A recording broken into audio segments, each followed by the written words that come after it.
안녕하십니까 여러분. 네, 오늘은 물상명리학 기초 첫 시간인데요. 음양에 대해서 시간의 흐름에 따른 음양의 변화에 대해서 한번 연구를 해보겠습니다. 시간의 흐름에 따라서 음양이 변한다는 얘기는요, 태양이 떴냐 졌냐, 태양이 아침이냐 점심이냐 저녁이냐, 그 다음에 달이 떴냐, 그 다음에 달이 어떤 상황에 따라서 시간의 흐름이 바뀌겠죠. 그래서 태양과 달의 변화가 시간의 흐름이고, 그걸 우리는 음과 양의 변화라고도 얘기를 합니다. 속담에 이런 말이 있죠. 지구멍에도 볕들날이 있다. 네, 지구멍에 볕들날이 있다는 얘기는요, 지금은 어떤 상황이라고요? 응달 상황이죠. 볕이 안 들었으니까.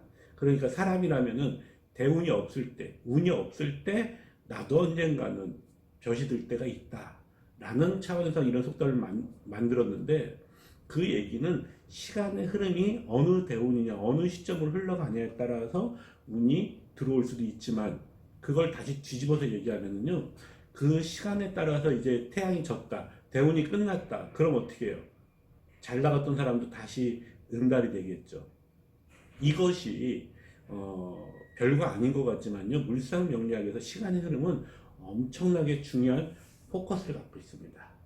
그러면은 이 시간의 흐름에 따른 음양의 변화, 거기에 대해서 한번 궁금증을 한번 얘기를 한번 해볼게요. 제가 왜 이런 얘기를 드리냐면은요, 물상이라는 거는 추명학이라는 그런 이 큰 전제가 하나 있어요. 추명학, 명을 추론한다. 명을 추론하려면은요, 공식적인 걸 외워서는 절대 추명학이 아닙니다. 예, 그건 공식학이죠. 추명학이라는 것은 무슨 얘기냐면은 머리를 쓰셔갖고 오행과 음양을 통해서 그것이 십간과 십이지로 발전이 되죠. 그러면은 그 상황을 추론을 해갖고 그것이 명주에 어떤 상황으로 흘러갈까, 이 사람의 현재 상황이 어떤 상황이니까는 지금 운에서 어떻게 갈까 라는 걸 추론하는 게 이게 추명학이잖아요. 그래서 우리는 이 명리학을 잘하려면은 셜록 홈즈처럼 머리가 좋아야 됩니다. 추론을 잘해야 됩니다. 그런데 우리 대한민국 교육이라는 거는 입시 위주고 암기 위주다 보니까 아무래도 예, 저 같아도 암기는 해도 추론을 잘 못하거든요. 그래서 첫 시간부터 추론하는 방법에 대해서 한번 물어보겠습니다. 양의 대명사는 태양인데요. 한번 이런 생각 해보셨어요? 태양의 연료는 누가 넣을까? 예를 들면은 태양은 옛날부터, 우리가 태어나기 전부터 어떻게 보면은 그 계속해서 불타오르고 있는데, 그 불타오르는 태양의 연료, 조물주가 장작을 갖다 놓는 것도 아니고요. 그 태양의 연료는 누가 갖다 놓을까? 그 다음에 또 한 가지 의문점이 뭐냐면요, 태양과 더 가까운 하늘이 우리 이 땅보다 추워요. 지상보다. 그쵸? 그러면은 이상하지 않습니까? 태양이 지구로 대기권을 통과해서 오는데 왜 하늘이 더 춥고 땅이 더 따뜻할까요? 이것도 의문점 둘. 그 다음 의문점 세 개. 이번엔 땅에 대한 얘기인데요. 땅 속의 온도는 100m당 한 2.3도가량이 올라갑니다. 2에서 3도. 그러니까 우리가 100m를 파면은 온도가 지금보다 2도가 올라가요. 또 100m를 파면 또 2도가 올라가죠.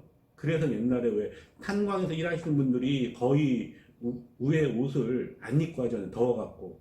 근데 재밌는 거는요, 어느 한계부터는 온도가 또 일정합니다. 안 올라가요. 그것도 이상하지 않습니까? 계속 100m당 2도에서 3도가량이 올라가는데도 불구하고 어느 한계부터는 안 올라간다는 것도 이상하고요. 의문점 4.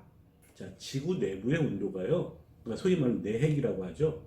태양의 겉표면이 5500도인데 지구 내핵의 온도가 5500도입니다.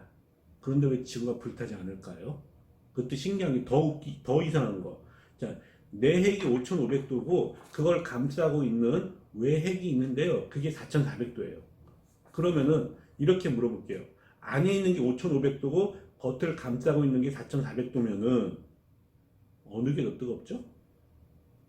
이상하잖아요. 그러니까 내핵이 더 뜨거우면은 외핵이 불불 끓어갖고 타버리든지 쫄아버리든지 이래야 되는데 그렇지 않는다는 거. 그게 좀 이상합니다. 그래서 그런 의문점을 왜 제가 제시를 하느냐, 그냥 우리 학우 여러분들은 빨리 여기 실관풀이나 하고 그냥 명주풀이나 하면 됐지 왜 그런 쓸데없는 걸 얘기하려고 하느냐. 자, 추명학은요, 처음에 스타트를 잘 끊으셔야 돼요. 무슨 얘기냐면은 왜 그런지에 대한 궁금증을 갖고 공부하지 않으면은 공식적인 걸 갖고 암기하다 보면은요 어떤 상황이 생기느냐, 뭐 대부분 6개월에 얼마, 뭐 1년에 얼마, 3년 완성, 6개월 완성, 1년 완성 이런 얘기들 들어보셨죠? 이렇게 물어볼게요. 의사 선생님들도 의사가 되기 위해서요 의대 과정과 전문의 수련의 전문의 과정을 다 거쳐도 근한 11년 가까이 공부를 합니다. 그래서 의사 면허증을 딴 다음에, 이건 이제 제 얘기가 아니라 그 의사 선생님 얘기예요.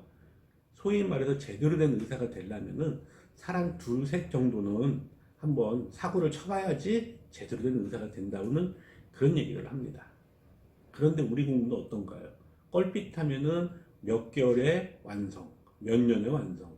사람의 운명이 몇 년 안에 완성이 될까요? 저 횟수를 22년 공부하고 있는데 아직도 운명학에 대해서 얼마나 아냐 하면은 이제 제가 모른다는 걸 알고 있습니다라고 얘기합니다. 네. 그렇기 때문에 귀찮으시더라도 처음 스타트를 제대로 하자. 그게 투명학의 목적이거든요. 자, 태양의 연료는 누가 낼까요? 아무도 넣는 사람 없습니다. 태양 속에는 극음의 가스가, 소위 말해서 그 가스와 가스가 뭉치고 뭉쳐갖고 그 뭉쳐있는 가스가 겉으로 터져 나갈 때, 피어 나갈 때, 그것이 소위 말해서 이제 태양이 불꽃이 이제 올라가는 거죠. 그렇기 때문에 무슨 얘기를 하려고 하냐면, 우리가 태양이 되게 뜨겁죠. 근데 그 속에는 가스가 우측돼 있다는 거.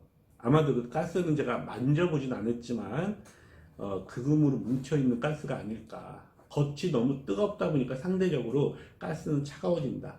예, 우리가 이런 거 있잖아요. 부탄가스 같은 거. 그 불 켜다 보면은 나중에 그 부탄가스 통 만져보면 그 통은 되게 차갑죠. 그런 개연성이 아닐까 싶고요.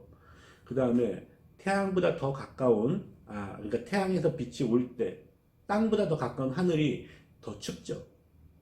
왜 그럴까에 대해서는 제가 봤을 때 복사열, 다시 말하면요, 이 대륙권과 성층권과 중간권과 열권이라는 대기권 구조가 있다고 저기 그 지구과학 시간에 예전에 배웠는데요. 열권은 정말 뜨겁습니다. 태양의 열기가 맞바로 다니까. 그래서 열권의 온도는 뜨거운데 그 열권을 지나서 오면서 중간권이나 뭐 오존층 있는 성층권 이런 걸 지나면서 이제 지표면으로 왔죠. 그러고 땅의 지표면에 닿은 다음에 그 복사된 열이 올라가는 거예요. 그러니까 태양의 온도가 지구에 오면은요 지상이 제일 따뜻할 수밖에 없는 이유가 태양의 온도가 지상에서 반사돼서 하늘로 올라가기 때문에 그래서 그렇습니다.